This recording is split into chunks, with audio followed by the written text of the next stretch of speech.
guys would say the same. It's like, it's just our way of saying thanks to you for being so loyal to us, because without the fans, and especially people like yourself that do, that do this fanzines and really, really work hard at it, we wouldn't be doing it. Yeah. We couldn't be doing it, No doubt. So believe me, the pleasure's all ours saying thank you guys. It's the least we can do for you.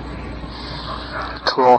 Who came up with the name of the album? I think it was Paul that came up with it. I don't know how he came up with it, but he just did. It kind of appeared. It appeared. Yeah, there was a list. I made a list of about 150 names, which nobody liked. I thought they were all cool, but nobody liked them. I mean, because wasn't it last minute though? Like that you changed it? Yeah. It was pretty last minute, yeah, because we couldn't come up with anything. We were really out for weeks trying to think of something. We just couldn't come up with a good title. There were a couple that were possibilities. The closest, I think, of all was like Crimes and Punishment. Yeah. And at best, I mean, I don't think anybody really liked it. No. I was just saying, okay, that's okay. But Hot in the Shade just seemed to be really cool, and especially that we were doing a lot of photos with sunglasses. It just seemed to work out, Yeah, really. Because, matter of fact, I looked at my record store, and I was looking under the release dates before the album came out, and that's what it said, Crime and Punishment. Yeah, really? Yeah, but then again, I got the 45 before the record came out, so Hot in the Shade, so... Yeah, the Crime and Punishment thing was probably, like something that Gene had talked about or something earlier. Yeah. The possible title, because I've read it a few times. Crime and Punishment. Yeah. Yeah. Little Caesar, man, that's like an amazing song. You like it? Thanks. What inspired you to write it? I mean, money. Money. No, I'm kidding. No, all right. The story behind this song is that I came out to LA in April. Yeah. And I had 4 things. 2 of them were complete, and 2 of them, like almost complete. One of them was a really killer ballad called Somebody's Waiting. Yeah. Gene and Paul both loved, but Forever was just, so much better that it didn't make sense, so, I said, okay. Come on, is that what they're telling you to say, or? Is that what they're telling you to say, or what? Come on. No, not at all, honestly. No, I think, I'm not, because I'm being honest, I mean, yeah. Paul both loved Somebody's Waiting, and I think it's a great song. Yeah. But Forever was just better for us, and it was just a much cooler song. Yeah. So, anyway, Little Caesar was just a rhythm track with a little bit of a scratch vocal on it. Nothing really that I just let Gene hear, like, oh, by the way, what do you think of this? And I kind of let him hear it just as a joke. Yeah. I didn't think, anything of it. I just figured he'll go, oh no, it's another one of your, kind of funky rock things that you do. Yeah. And I'll say, yeah, but it's not for us.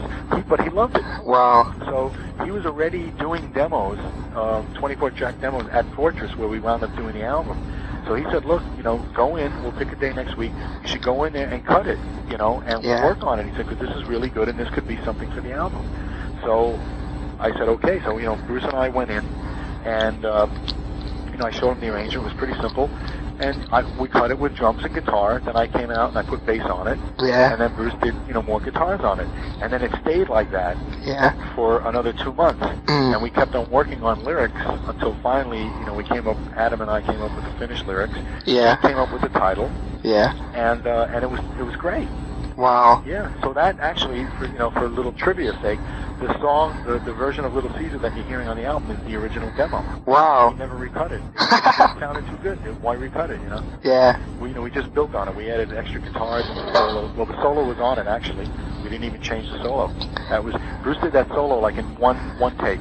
Wow. He just sat down and played it, and it came out great. I said, this is wonderful, leave it, Wow. Yeah. So is that like your natural voice, would you say? Because, I don't know what it is. I can sing a lot of different ways.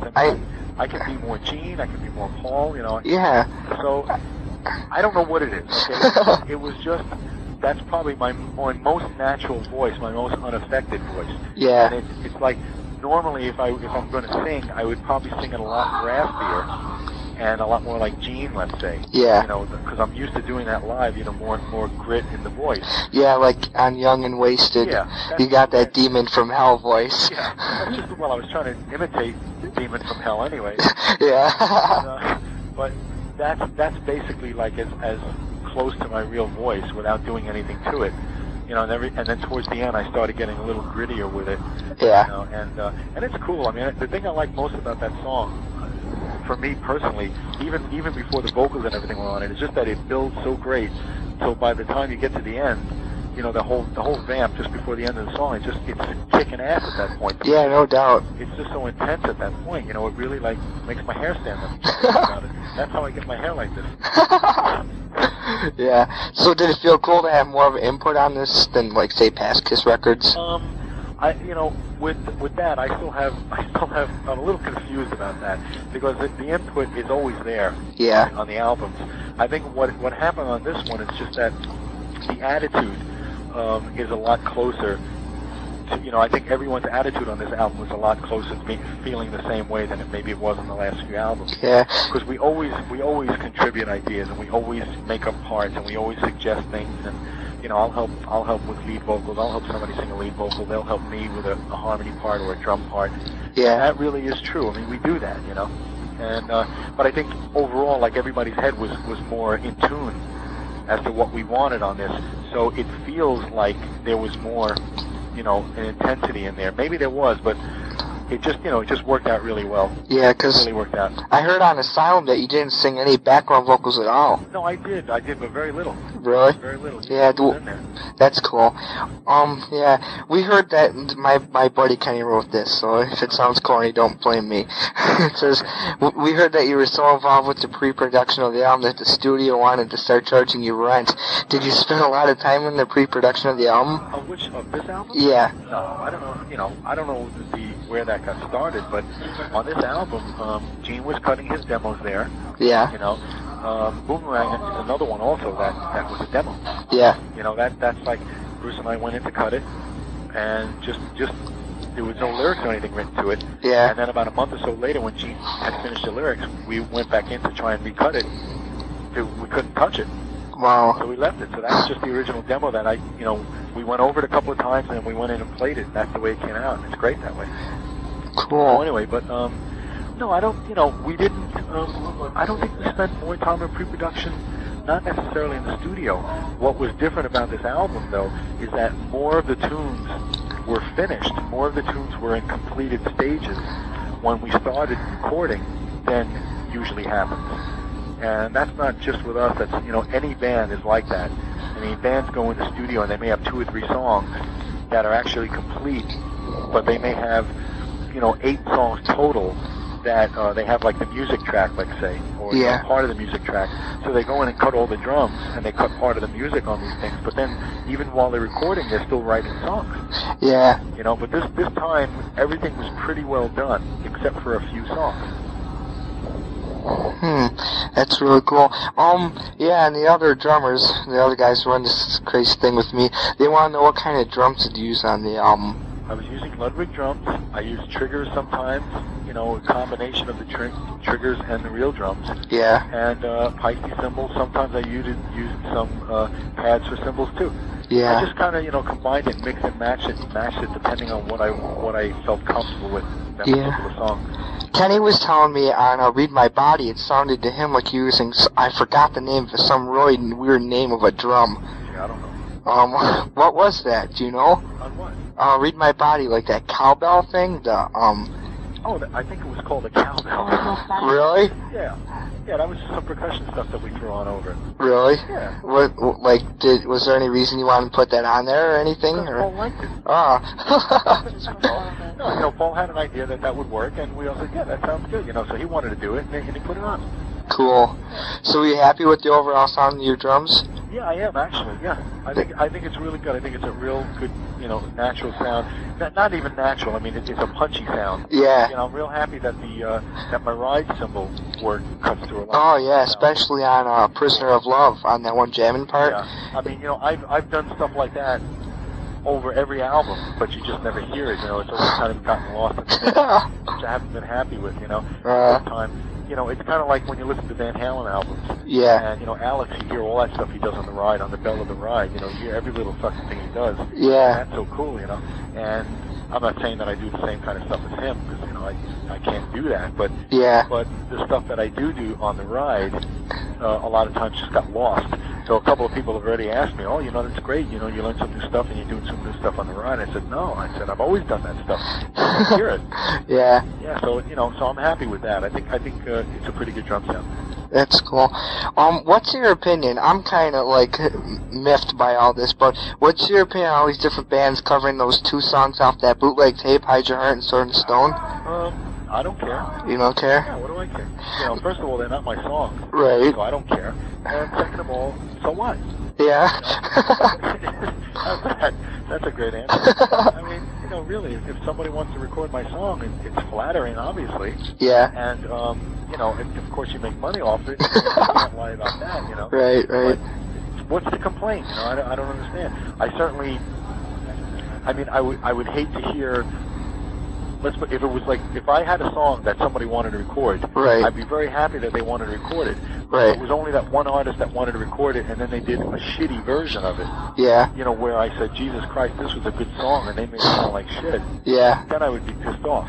But if they, you know, as long as they're doing a decent version of the song, you know, why should I complain? Yeah. Well, I don't know. Ace's Hide Your Heart, I'm kind of about it. I like it. I think, you know, I like ours better. Yeah. Because it's kind of like, you know, the definitive version of it.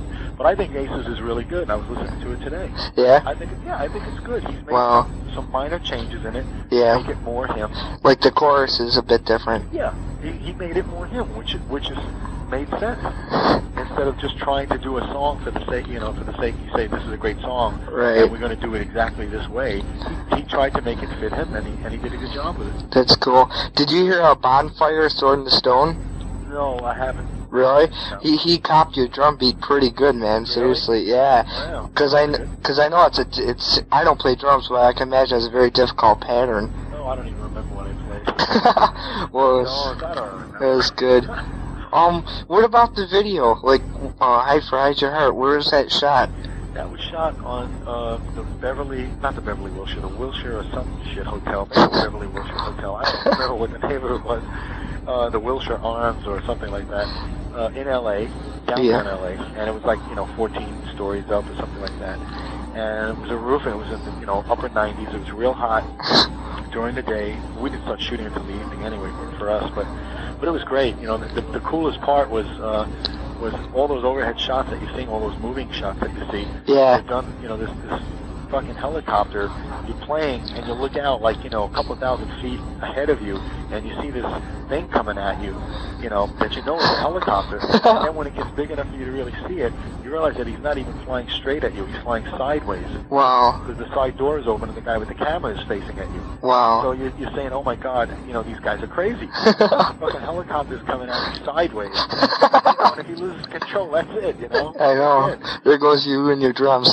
Well, I mean, everybody. But, you know, but it was, you know, it was fun. It was a really cool way to do it. You know, that there was one point, it didn't wind up in the video, but we were all playing, and the helicopter came up from behind the sign that was behind me. Yeah. You know, and they were shooting like through that sign, and we all just turned around and stopped playing and started waving at him, you know. Oh, wow, that'd been neat. Because it was like so close, you know, and you could see the guy, he's like waving back at us, but that didn't make it to the video. Cool. Like, when you guys did that, did they, like, have any kind of music at all playing, or were you guys plugged in, or just thinking of the tune? No, we play with the track. Oh, really? Yeah, that's the way everybody does it. Well, I didn't know, like, how, you know, since it'd be outdoors and all that, how you'd hook that up or anything. You know, you get a long extension cord. You put the tape upstairs, that's all. It's a wonderful thing. Yeah. Oh yeah, I don't know if you would remember, but, do you happen to have a tape of a band called Insane, possibly, that was sent to you, if you remember it all? I don't recall. Whose band is that? That's mine. Okay, Cause, honestly, I don't recall. I may or may not, I don't know. Because it wasn't anything original, but we just did some of your, you know, songs that you sing, like Black Diamond and Young and Wasted, and we sent it to you. Oh, actually, yes, now I remember. You remember? Now that you mentioned that, I remember it, yes. Cool. I don't remember, you know, like, how it sounded or anything like that, but now I remember a song that had the songs that I do on it. Yeah. And it was a basement thing? Yeah. The bass is really loud, too. Now I remember, yes. Okay. Yeah, I'm sure. I remember the tape now. Cool. Because we just wanted to say, you know, like, we're thinking of you. And the way we did the songs, we, like, listened, like, you know, Analyzed Live and Censored and stuff. And, you know, my drummer used all the rototoms and stuff on that. Oh, and cool. so he's just trying to get your feel of the songs. Thank you, man. Okay, I'll tell Pete. Okay. Yeah, I had a couple questions about the album before this one, Smashes, Thrashes, and Hits. We were told that you recorded Beth in the same place that Pete did his original vocals. Oh, it's not Peter, it's Pete, huh? Okay. Well, it makes no difference. All right. Hey, Pete. That's like calling Arnold Schwarzenegger Arnie.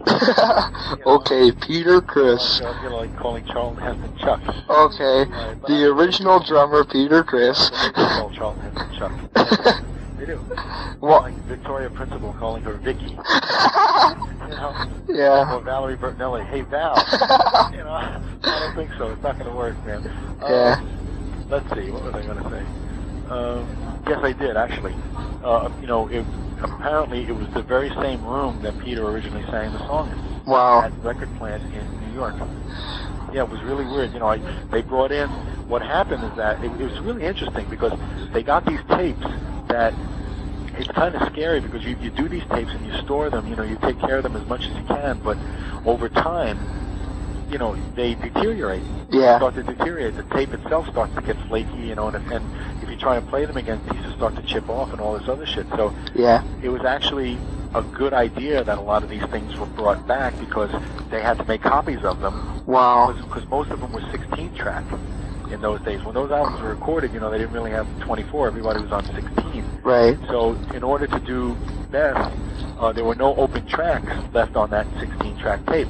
They had to get that tape and they had to transfer it. They had to get a 24-track machine and transfer that tape to a 24-track tape so that there would be open tracks for me to do the vocal on it. Yeah. See, so now at least it's on 24. Right. So right. It's safe. It's on a brand new piece of tape. But, it's unfortunate because things do deteriorate. And that was it. Yeah, so I sang with the original music track. Yeah. Exactly the same track that's on the original record in the same room.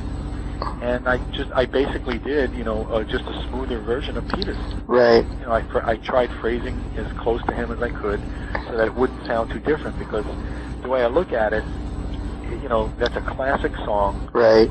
It's classic. Even the arrangement and the sound of it and the vocal performance is all part of what makes it so special. Right. It's like Stairway to Heaven. Yeah, it is. You recut Stairway to Heaven, even if you had somebody with a great voice singing it, if it didn't sound like Plant the way you're used to hearing it, you would think something's wrong. Right. You know what I'm saying? Yeah. So it's the same thing with that song. It's like no matter how good I might want to do it, and change it around and make it more me, let's say. Yeah. People are going to say, gee, it doesn't sound right. Why is he doing that? So I just basically tried to do a smoother version, my voice version of his performance. And I'm really happy with it. I'm proud of what I did. I think it came out great. Cool. What do you think about the controversy people have been making over it? It's Peter's song about his old girlfriend and all that stuff, Well, what about it? I mean, does it bother you at all that people are saying this stuff? What do they say? Well, they're saying that, it was Peter's song about his girlfriend and that you're not Peter and that you shouldn't sing it. First of all, look, let's put it this way. I don't think it was about his girlfriend. I'm not sure if it was or not. Right. But, my version of Beth should be the only time that somebody has sang a song that was written by somebody else about their girlfriend and their boyfriend. Right. I mean, come on, anybody that's ever done a cover of another tune is probably singing. Think about it. If I sing somebody else's song that's been recorded already, right. I'm singing somebody else's words about something that they were thinking. Right. Those aren't my words. Right. Those aren't my thoughts. Those may be not even my feelings. Right. So it's the same thing. Yeah. What right do I have to sing somebody else's words? Right. But it doesn't matter. I mean, it's a song. I know. It's like, I think your version is much better and all, Really? Thank you. I really do, It's like, and my girlfriend's over here saying, yeah. She doesn't talk much, does she? No, she doesn't. Does she know any other words? Yeah, she does. Okay. I was going to save a couple last minutes so she could say hi after I get through some of these questions. That's all right with you. All right. Yeah, and also, T-shirts came out for Smashes, Thrashes, and Hits, and it said Tour 89. I figured there was going to be a tour. It was. what happened? I don't really know, actually. It just didn't happen, I think. Really? I think somebody forgot to set the alarm clock. I think that's what it was, actually. Do you think you might sing Beth in concert this time? No. No? No, that I would never do that. I heard that. Oh. No, I would never do that. I really wouldn't. First, I think that was kind of like promised, that wouldn't happen. Yeah. I wouldn't. Singing it on record is one thing, but going up on stage, the only way to do it obviously would be to do it the same way Peter did, to come out from behind the drums and sing it by myself. Yeah. And that would really be like, blatantly ripping Peter off. Yeah. It wouldn't be right. Right. And then I would deserve the tomatoes and the vegetables. Yeah. The anti-Eric Carr signs. Yeah, really. No, then I would really. I felt a little weird about singing it on the record, but I certainly would feel weird about singing it in front of people. I wouldn't want to. I just wouldn't feel it. Did you redo any of the drum tracks on that album either? On the Smashes? Yeah. No. Rock and Roll Night had electronic drums on it though. Well, what they might have done, a lot of what was done, the guy that was mixing, and mastering it just did what he could to make it sound better. Right. That's all that happened. They probably re-triggered the kick and the snare drum or something from Peter's drum tracks with some samples to make them sound better. Oh, I see. Yeah, because, most of the early Kiss albums, were not necessarily the greatest sounding albums. Right. They're great albums, but as far as the recording sounds are concerned, they may not be like the greatest sound.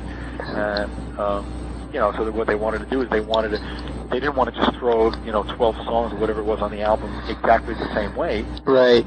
So we went in and we remixed it and we remastered. We tried to make them sound special and new.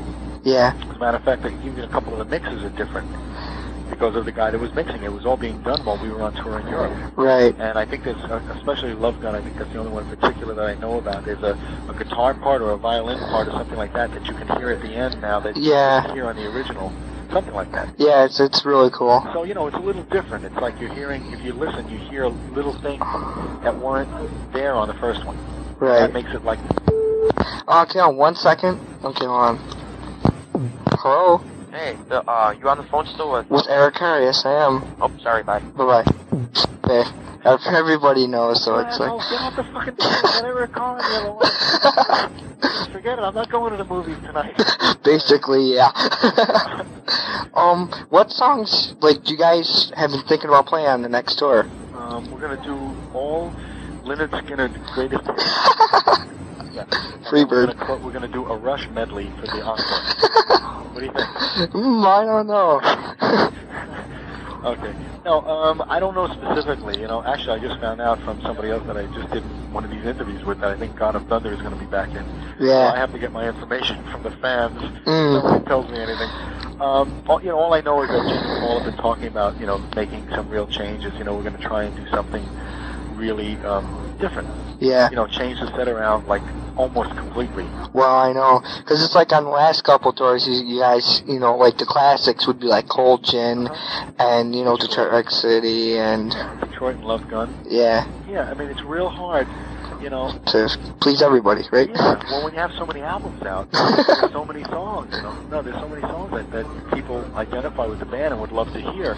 How do you do them all? You can't. You drop one because people are telling you that it's old or you feel that it's too old, and then as soon as you drop it, people start saying, "How come you dropped it?" So you can't win. Right. So what we're going to do is that we'll try. At least our intention is to try and really do a different set.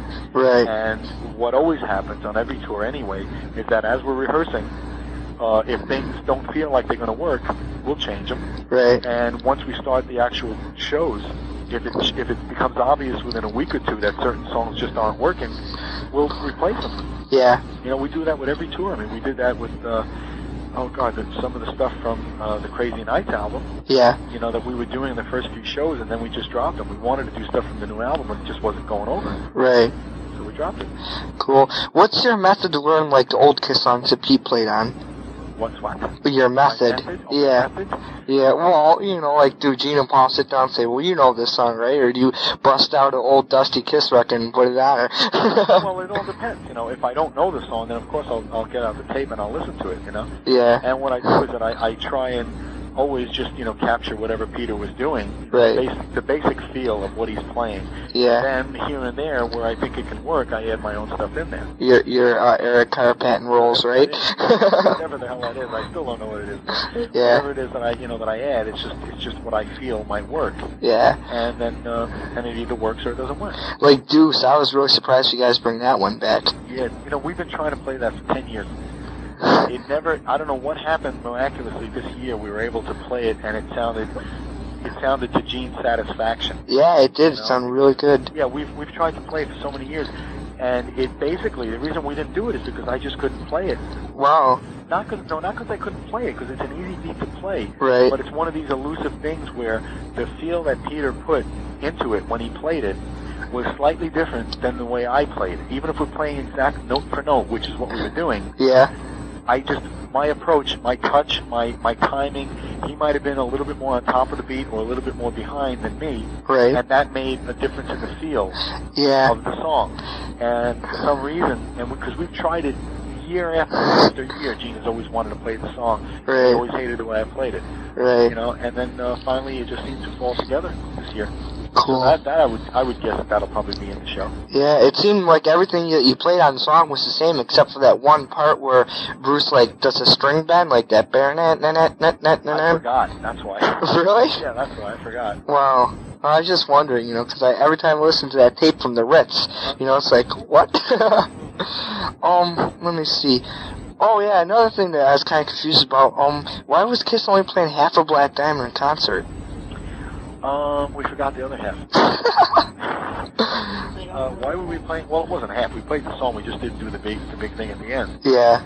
I guess because we kind of felt that it was too much of a time waster. A lot of kids might not know it. Mm. We wanted to use the time for another song. Right. Yeah, but I know it almost seems kind of weird not doing that. Yeah. That big build-up thing. At the I know end. it's like it has that feeling to it. You know what I'm saying? Yeah, it's a good end to the song. Yeah, it is. Do you have any new ideas for your solo?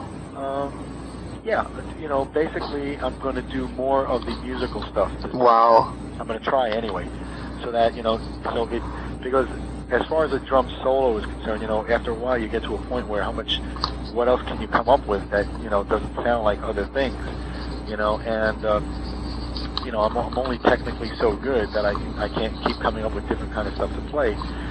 So what really went over, obviously, on the last couple of tours was electronic, of course. Oh yeah, no doubt. I mean, everybody was freaking out about that. So that was new. I was really glad that I came up with that, because that seemed like it was pretty new and nobody was doing anything quite like that. Not exactly like that. So what I want to do is use more of that and do more of the musical stuff, add another musical element into it, so it sounds like 3 people playing. Wow, that'd be really cool. Oh, it's going to be great. So, when do you guys think you can start touring the States? February. February? Early February, yeah. That's cool. I heard Gene talking about some really cool stage ideas. Is there anything that you can say here? Well, I don't want to say too much about it. Right. All I can say is that from the sketches, the blueprints and stuff that I've seen, it's going to be more like the old Kiss shows. Really? Over the top, a lot of effects, great lighting. Wow. A lot of shit happening. The stage is tremendous, and it's not going to look like the old Kiss stages. Oh yeah. But it's going to be the same type of show that Kiss used to do. Wow. That people kind of expect from us. Yeah. So it's going to be great. It's going to be like an old Kiss show again. Because it seemed like it went in a full swing. When you first joined the band, it was larger than life and amazing and everything. And then during Creatures, it's it was pretty much the same, but just not as much. A little toned down version of it, right? And then when you guys took off the makeup, you kept the same stage setup. And then for Animalize, you guys kind of protested, well, we're gonna get away from the older Kiss image. Right. And then Asylum, you came out with the humongous Kiss sign. Right. And then Crazy Nights, pretty much not much of a difference, but kind of that half donut thing that you had on the stage. And now you guys are back to how you were when you first joined the band, pretty much. You do what what you feel is right for the time, and sometimes you have to go completely in a different direction in order for you to get back to the other direction. Mm. If we try to maintain big stage, and In other words, get rid of the makeup and get rid of the costumes and the platforms and be a real band, but still have an old Kiss stage. Right. And you're really not changing anything. Right. You're kind of like hopping out. If you're going to make a change, you make a change totally. And then when you've had enough of that, if you feel like going back the other way, you can start going back the other way, but you feel more comfortable about it. Yeah. Because it's like what you want to do rather than feeling that you've got to do it. Right. It's what people expect. We're doing it now because we want to do it now. We feel, yeah, it'll be great now to go back with another big show. Yeah. Have you checked up on how the album's selling at all? I have no idea. I know, like just from the Billboard thing and from radio add-ons and stuff like that, that it's getting picked up by a lot of stations. It's getting a lot of play. Yeah. On stations that wouldn't normally play Kiss, which is great for us. I know, it changed. It's doing good. It's doing really good. I don't know the exact figures or anything like that, but it's making a very, very good start. That's really cool. Yeah. Because I'm glad there's like more publicity, with the band, this album, than say Crazy Nights. Because like Paul was saying too, he was surprised that Crazy Nights only sold 1.3 million, whatever he said, and it's like, I think a lot of that was because nobody was putting anything behind it, and it's like, but if you guys come out with amazing, publicity, then everybody's gonna be like, wow, I'll give this a try and buy the album and see the show and make millions, right? Right. Well, maybe. Yeah, maybe. Let me see. Yeah, my friend Kenny told me about this too. He said you were approached by a Modern drummer in 1980. Did they ever come talk to you again? No? No. Wow. I hate them. Wow. I hate them. I mean, I don't know why. It stumps me because I've had people at the office, the old office anyway, approach them from time to time, and they just don't seem to be interested, and I don't understand why. I mean, it's like you're an amazing drummer, I think, in my opinion. It's not even that, regardless of, I'm certainly a mainstay. I mean, I've been around 10 years in this band, Right. and they did. I mean, it was important enough for me to, for them to do an interview with me when I first joined, where nobody had even heard me play yet. Right. And seen me in the States, but they did an interview because it's a new guy in Kiss, and it was a big publicity thing, and I was in makeup. But so it wasn't necessarily about what a great drummer I was, because maybe they didn't think that, or they didn't really know yet. Right. But now after 10 years, they should have.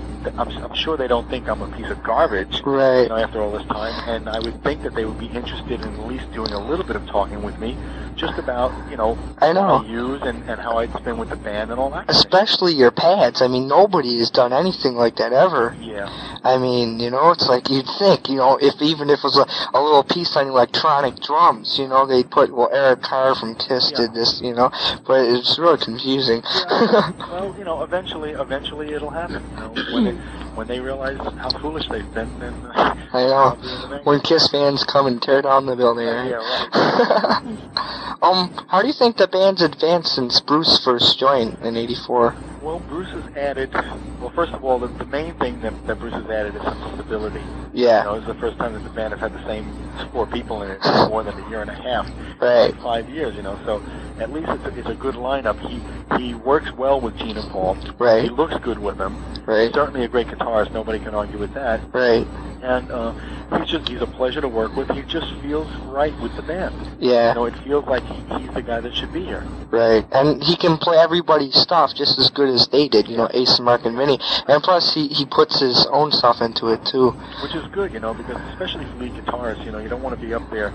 I mean, I try to change stuff also, but there's only so much that a drummer can change. Oh, no doubt, yeah. Because you can't, if you go too far out, it's like, what are you playing? Holding the band together. Right. So I have to, and that's just my job, and that's any drummer's job, And when you want to cut loose and change things around, you have to kind of restrain yourself sometimes, because your main job, bottom line for every drummer, is you got to keep time, you got to hold the band together. Yeah. So I try to make my stuff work within that framework. But with a lead guitarist, you're up in the front, just the very word lead, means that you're a lead person, Right. People focus on you. Right. And you should be able to play what you're capable of doing. stay within the framework of the song, but at least add your own stuff in there and make it your style. Right. I know it's like really weird because it's like I've been listening to Bruce ever since he joined the band. I picked up his old records with Blackjack and all that too. And so when I like would sit down to, you know, let's say my band would play a Kiss song or something, you know, I'd listen to what he does, and then they might be quite confused by what I'm playing because it's a tad bit different than what they're used to hearing, you know. Right. You know, so it's like you say, it's really different. Well, even if Bruce tried to play it note for note, or me for that matter, right? You know, play Peter's parts note for note, it's still not going to sound the same. Right, because it's you. Because it's me playing somebody else's feel. Right. You can play the same notes, but the feel will be different, and it's not going to sound the same. The same thing with the guitar parts. So, anything going on at all with the Rockheads? Last time I talked to you, you said... I'm so sorry that I spilled the name of that thing, because everybody knows the name now. And by the time they come out, it's going to be old already, you know? Well, I'm part at fault for that, sorry. Were you? Yeah. Well, no, but I mean, it's my fault for even saying it in the first place. I don't know who I told it to. I think it was somebody in Europe. Yeah, because when I saw you in Buffalo, you were kind of inebriated. We were talking a bit about it, and Me? No way. just a tad, I would say, maybe. Well, the guy next to you from Poland was sleeping at the bar, so Yeah. Okay. you were pretty sober compared to him. Okay. Fair for him. Thanks a lot. Nah. You know, unfortunately, I mean, I wish I could, you know, have better news, but it's, you know, I got real close to deals a few times. It looked like it was really going to happen just recently, within the last month or so. Right. But it didn't come through, and it was just because the deal, after we started talking, you know, and discussing like what the arrangement would be, it just didn't seem to be the right thing. So Yeah. I'm still writing for them. You know, I'm still working on the characters. I'm still coming up with new ideas and writing the music and still shopping it around. And, you know, basically, I think it's a great idea. I've not lost one shred of hope about it. Cool. And when it, you know, eventually it will happen. And when you see it, you'll know right away that it's mine. Cool. You didn't know what they were called. You know right away. Yeah. Well, what would you say to guys like us who are starting, you know, a band and all that? Oh, okay. I mean, like what would you say, like, you know, starting out, you know, like, how would you say, you know, to get our music established? What would we do? Oh God, there's no answer to that. You know, the only answer that really makes any sense, and I know it sounds like bullshit, but it's the only one that really means anything, is that you have to keep pushing at it, you know, and you have to believe in yourself. And just keep doing it. You know, Yeah. don't stop. Don't get discouraged. And even if you do get discouraged, don't let it cause you to quit. Right. And that's the only thing in the long run that will never let you down. As long as you stick with it, you know, eventually something's going to happen. Yeah. And that's it. You know, I mean, you know, try and be as original as you can. Right. Obviously, you know, you don't want to sound like other people if you can help it.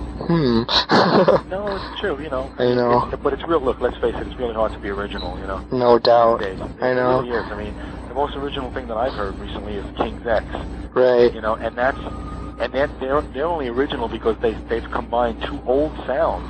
Right. You know, and now it sounds like brand new stuff. You know, but it's very different. But Right. or Metallica. You know, the whole thrash thing, the speed metal thing is a very, very new thing. But I think the commitment is what you really need. No doubt.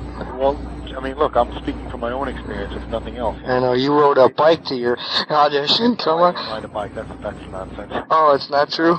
Actually, I would have been better off riding a bike. My car used to break down. The bike would have been fine. I Really? had a 1973 Dodge Colt Wow. that used to spit oil out of the hood all the time while I was driving.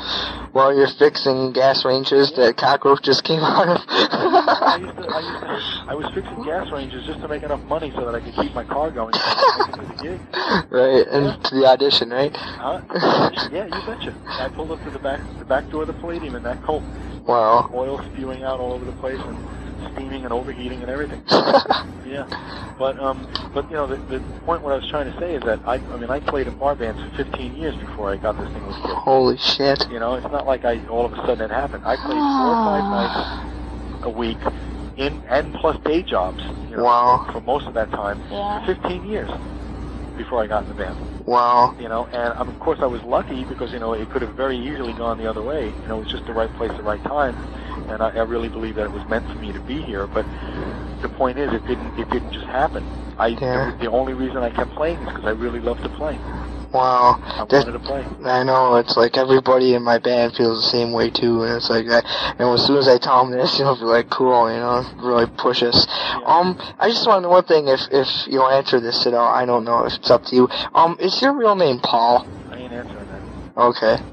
Okay. Yes, it is. Everybody knows that by now. Well, I just wanted to ask you, because, I mean, it's like, No, it's okay. Yeah. you know, some people be like, I don't care. Everybody knows already. it's like if I came up to Paul and said Stanley, you know, Really? you might get a little pissed. You know, it's funny because they made such a big deal. This is an interesting story about that. The band was making such a big deal to, you know, to cover everybody's identity, you know, when it was back in the makeup days. Right. So we go over to Europe, and the first place we land is in Rome. Right. And you know, we go through customs and all that, and then we head to the hotel and we go into this big conference room. Okay. In the conference room, with all the reporters standing around, we're filling out some documents about us working in Italy. Right. And all our real names, you know, are right there, papers, in front of all these reporters. So the next morning after a show, whatever it was, a day later, you know, I'm looking at the paper. I can't see that. I don't understand Italian, but I see my name right there. Oh my gosh. It was out like instantly, right away. Wow. Just, you know, it took so long for it to kind of like get back here to the States, but it was interesting story. That's really Interesting to me, anyway. yeah, it is, because it's like, I mean, it's like, I know Kiss is always, well, not so much anymore, but the mystique was like really a main factor back then. Oh, it was great. It was fun. Yeah. It was fun, man. Outwitting photographers was like a great pastime. It was. You get real good at spotting photographers, man. No doubt. And still you guys, and you always have that magic though, seriously. Yeah. And it's like, and I was just talking to the guys the other day, Kiss is the only band out now that has 3 lead singers. Really? Yeah, Yeah, that's true. I never thought of that, but you're right. Eugene and Paul, and all the other bands are like, you know, Def Leppard and Motley Crue, you know, you guys are the only ones. I never thought of that. I'm going to remember that, too. No, honestly. I mean, because, you know, hopefully, you know, I mean, it was great that I sang on this album. You know, it doesn't necessarily mean that I'll have the lead vocal on the next album, but I would hope so. You know, it's really great if I could have a lead on each album. Well, this is like a opening door almost, really, if you think about it. Oh, no, it's great. You know, I mean, it's great that it happened, you know. Yeah. It doesn't necessarily mean that it'll happen. If there isn't a good song for me to do on the next album, or if I don't come up with something, you know, then I won't do it. But I'm certainly going to try and get something good out there. That's really cool. Do you have a message for the fans? Yes. Okay. Yes. Eat your spinach. Eat your spinach. Yes, that's it. Oh, okay. Eat your spinach and watch at least an hour and a half of MTV every day. Okay. Call me in the morning. Dr. Carr. Dr. Carr. All right. The message. This is Kiss what now? What? This This is the Kiss Underground. all right. See, because I'm losing all this stuff here. Okay. All right. The ones who do all cover stories on you. Oh, really? No, thank you. I'm sorry. I just didn't have it written down. I'm getting lost here. I got a million names in front of me. Hi, everybody. This is Eric Carr of Kiss. Yes, you know who I am, and I know who you are. You're all underground, and you better come out from underground. This isn't being taped for like a hotline, is it? No, don't worry about it. Oh, so that's the message, huh? Yeah, just gonna type it in there and let everybody see it. All right, no, then I have to give a different message then. Okay. Because if that was going to be like on an answering machine, that was an answering machine message. Okay. This one is just going to be, I just want to thank all the Kiss Underground people, you know, for making the, you know, whatever, the 24th or 25th album possible. And we thank you all. And we're going to, you know, keep doing it as long as you want us to be around. Yeah. And that's it. Goodbye. Okay, cool. Eric, do you think there's any possibility, my friend Kenny, you could give him a call? He's the other part of the underground? No. No? What? Wait, say again? Oh, he's the other part of the underground? Right, and he wasn't able to, whenever is possible. Well, I suppose, you know, I don't think I could do it today, though, because I do have stuff to do. All right. Well, maybe within the next week or so. All right. You know what you do? You call our office. Okay. Okay, because if I write the number down, I'll lose it as soon as I stand up from this table, you know what I mean? Okay. Okay, so you call the office, Or call Gilda. Okay, yeah. Yeah, don't bother the KISS office. Just call Gilda because she's the one that handles this. Yeah. Just tell her, give her his number. Alright. Tell her to remind me to call him. Alright, cool. And before we go, my girlfriend just wanted to talk to you for a second. Okay. Okay. Hi. Hi. Listen, get rid of this guy, okay? Get rid of this guy. It's just me and you, all right? Don't tell him what I'm saying, though. Okay. I'm kidding. I know he's listening anyway, but that's okay. No, I wasn't. What's his name? I mean, what's your name? Pam. Hi, Pam. How are you? Pretty good. Yeah? Yeah. Oh, so what's going on? Not much. I'm just hanging out over at John's house. You treating John good? Are Yeah. you being a good girlfriend? Yeah, I Are am. you being a good boyfriend? Yeah. Good. That's what I want to hear. Very good.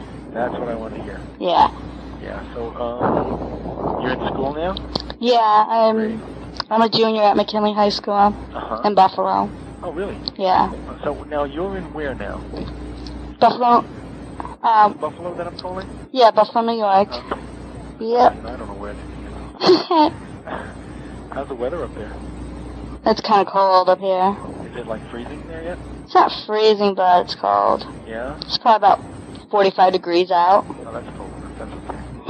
Yeah, well, in Buffalo, man, you guys know like what cold weather is. Yeah. And snow. Yeah. Yes. What is it, like you get 20 feet a year or something like that? Something like that. Yeah, ridiculous. See, you thought you were going to talk about rock music and you're talking about snow.